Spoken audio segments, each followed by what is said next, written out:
Hey, we are in Numbers chapter 21 and chapter 22. We're going to see some interesting things now. Things are starting to pick up. Moses and the Israelites are on the move. And remember, there's a couple million people here, and they're all traveling together. And there's kings and countries that don't want any part of them.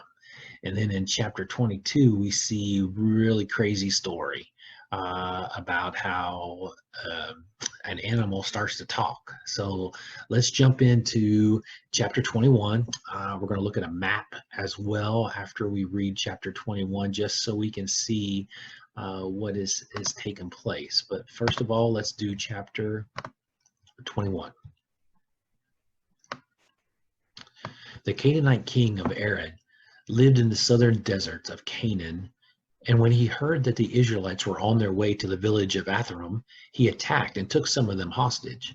The Israelites prayed, "Our Lord, if you will help us defeat these Canaanites, we will completely destroy their towns and everything in them to show that they belong to you."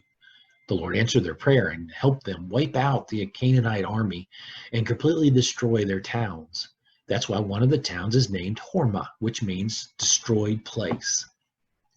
The Israelites had to go around the territory of Edom, so when they left Mount Hor, they headed south toward the Red Sea.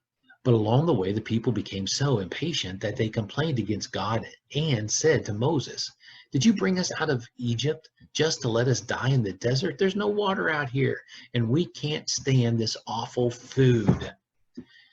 Then the Lord set poisonous snakes that bit and killed many of them. Some of the people went to Moses and admitted, "It was wrong of us to insult you and the Lord. Now, please ask him to make these snakes go away." Moses prayed, and the Lord said, "Make a snake out of bronze and place it on top of a pole. Anyone who gets bitten can look at the snake and they won't die."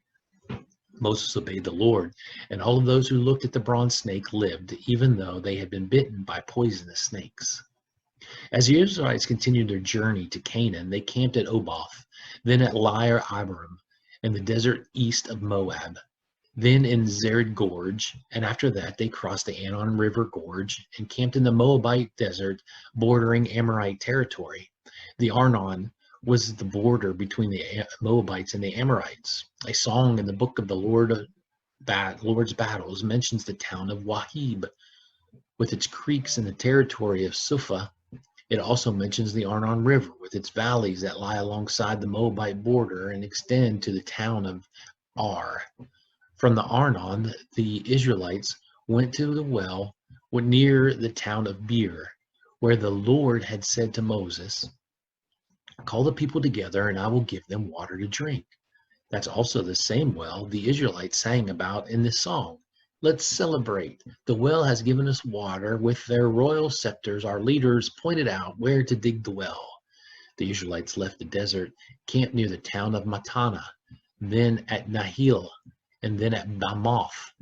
Finally, they reached Moabite territory where they camped near Mount Pisgah, in a valley overlooking the desert north of the Dead Sea. The Israelites sent this message to King Sihon of the Amorites: "Please, let us pass through your territory. We promise to stay away from your fields and vineyards, and we won't drink any water from your wells as long as we're in your land. We won't get off the main road." But Sihon refused to let Israel travel through his land. Instead, he called together his entire army and marched into the desert to attack Israel near the town of Jahaz. Israel defeated them and took over the Amorite territory from the Arnon River Gorge in the south to the Jabbok River Gorge in the north. Beyond the Jabbok was the territory of the Ammonites, who were much stronger than Israel.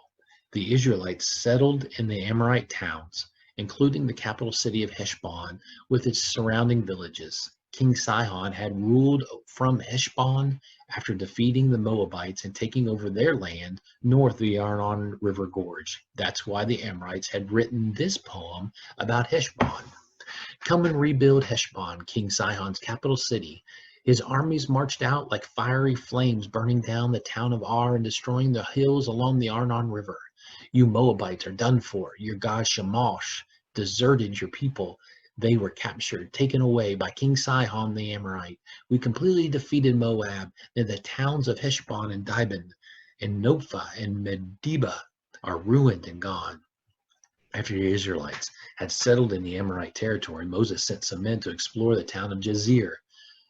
Later, the Israelites captured the villages surrounding it and forced out the Amorites who lived there. The Israelites headed toward the region of Bashan, where King Og ruled, and he led his entire army to Edrei to meet Israel in battle. The Lord said to Moses, "Don't be afraid of Og.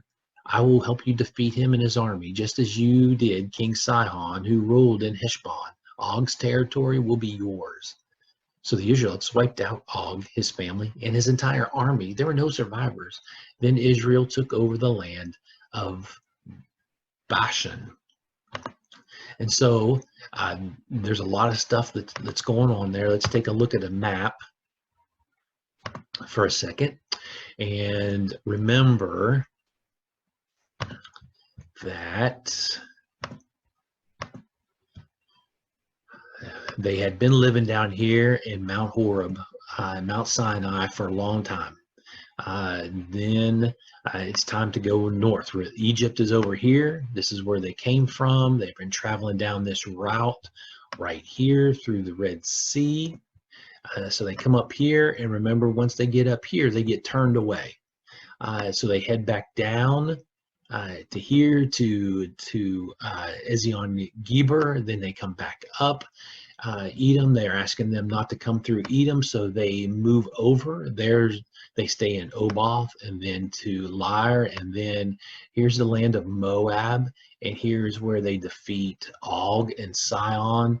They start taking over some territory, and as we get more into depth of the promised land, we're going to see that the Israelites are going to encompass, and they're going to live all throughout this area. So let's clear that. We're going to come back to that in a second. Let's get to the next chapter, in chapter 22. Israel moved from there to the hills of Moab, where they camped across the Jordan River from the town of Jericho. When King Balak of Moab and his people heard how many Israelites there were and what they had done to the Amorites and the Moabites, were terrified and panicked. And they said to the Midianite leaders, "That bunch of Israelites will wipe out everything in sight, like a bull eating grass in a field." So King Balak sent a message to Balaam, son of Beor, who lived among his relatives in the town of Pethor near the Euphrates River. It said, "I need your help. A huge group of people has come here from Egypt and settled near my territory. They are powerful for us to defeat, too powerful for us to defeat. So would you come and place a curse on them, and maybe then we can run them off? I know that anyone you bless will be successful, and anyone you curse will fail." The leaders of Moab and Midian left and took along money to pay Balaam for his work. And when they got to his house, they gave him Balak's message.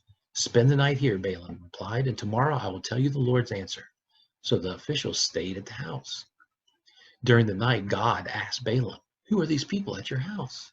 "Well, they are messengers from King Balak of Moab," Balaam answered, "and he sent them to ask me to go to Moab and place a curse on the people who have come there from Egypt. They have settled everywhere around him, and he wants to run them off." But God replied, "Don't go with Balak's messengers. I have blessed those people who have come from Egypt, so don't curse them." The next morning, Balaam said to the Balak's officials, "Go on back home. The Lord says, I cannot go with you." The officials left and told Balak, and Balaam refused to come, that Balaam refused to come.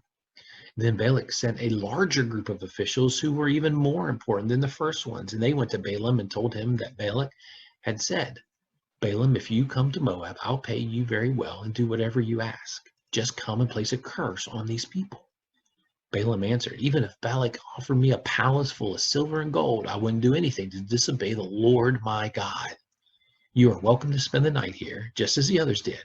I will find out if the Lord has something else to say about this." That night God said to Balaam, "Balaam, I'll let you go to Moab with Balak's messengers, but do only what I say." So Balaam got up the next morning and saddled his donkey. then left with the Moabite officials. Balaam was riding his donkey to Moab, and two of his servants were with him. But God was angry that Balaam had gone, so one of the Lord's angels stood in the road to stop him. When Balaam's donkey saw the angel standing there with a sword, it walked off the road and into an open field. Balaam had to beat the donkey to get it back on the road. Then the angel stood between two vineyards in a narrow path with a stone wall on each side.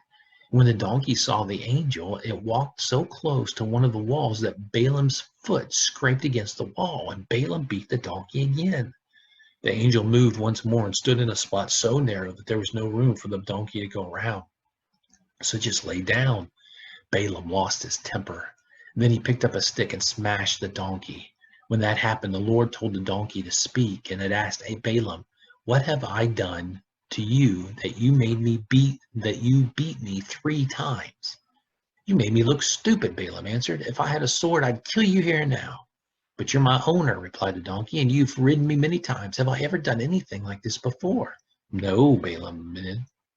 Just then the Lord let Balaam see the angel standing in the road holding a sword, and Balaam bowed down. The angel said, "You had no right to treat your donkey like that. I was the one who blocked your way because I don't think you should go to Moab. If your donkey had not seen me and stopped from those 3 times, I would have killed you and let the donkey live." Balaam replied, "I was wrong.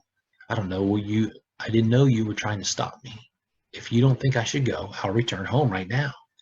"Well, it's all right for you to go," the Lord's angel answered, "but you must say only what I tell you." So Balaam went on with Balak's officials. When Balak heard that Balaam was coming, he went to meet him at the town of which is on the northern border of Moab. Balak answered, "Why didn't you come when I invited you the first time? Did you think I wasn't going to pay you?" "I'm here now," Balaam answered, "but I will say only what God tells me to say." They left and went to the town of Kiriath Huzoth, where Balak sacrificed cattle and sheep and gave some of the meat to Balaam and the officials who were with him. The next morning, Balak took Balaam to the town of Bamoth Baal. From there, Balaam could see some of the Israelites. So we get an interesting thing happening here, and I know that at one point God says don't go, and then he says to go, and then he's mad that he did go, but the reality is he should listen the first time. It wasn't up for negotiation. When God says something, that's the way it's supposed to be. Now, I wanted just to show you how far this prophet traveled from. He is all the way up here. Euphrates River is way up here north of them. So he must have been well known, and he was a follower of God. And so we see that it's just not the Israelites who are believers. There are still some around everywhere else. Now, the picture behind me didn't turn out the way I wanted. I'm not sure why, but it's a artwork coming from the Macklin Bible from the from 1790s. It took 7 volumes to do this Bible with all of the artwork. It's noted for its artwork. And it stands 2 feet tall and it weighs 130 pounds. It's how big this Bible is with the artwork, but this is supposed to be the angel blocking the donkey's way. Well, I hope you enjoyed that. I hope you have a great day.